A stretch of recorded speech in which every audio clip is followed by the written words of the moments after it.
নীলতিমি, যার জিভের ওজনই একটা হাতির ওজনের সমান। এটা এত বড় যে যা কিনা আফ্রিকার পূর্ণবয়স্ক 40 হাতির সমান। নীলতিমির হৃৎপিণ্ডই একটা প্রাইভেট কারের সমান। তাহলে ভাবুন তো এই তিমির ওজন কত হতে পারে। এদের ওজন প্রায় 200 টনের মতো। নবজাতক নীলতিমিও কম যায় না, সেও বিশ্বের সব থেকে বড় নবজাতকের স্থান দখল করে আছে। ওজন প্রায় 3 টন। আর এ কারণে নীলতিমি পৃথিবীর সবচেয়ে বড় প্রাণী তালিকার শীর্ষে।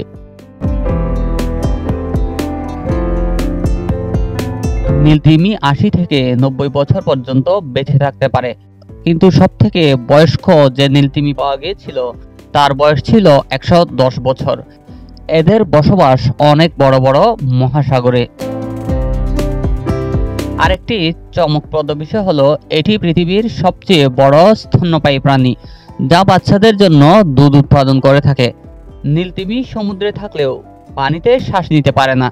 এরা মানুষের মতোই বাতাসে শ্বাস নেয়, তবে মানুষের মতো প্রতি মুহূর্তে নিঃশ্বাস নিতে হয় না তাদের। অন্তত 30 মিনিট পর্যন্ত দম না নিয়ে থাকতে পারে তারা। নীলতিমি যখন নিঃশ্বাস ছাড়ে তখন সে তার মাথার উপরের 2 ছিদ্র দিয়ে পানি ছুড়ে দেয়, যা 30 ফুট পর্যন্ত উপরে ওঠে এবং দেখতে ফোয়ারার মতো মনে হয়। তার মাথার উপরের ওই ছিদ্র এত বড় যে একটি ডলফিন সেখানে প্রবেশ করতে পারবে অনায়াসে।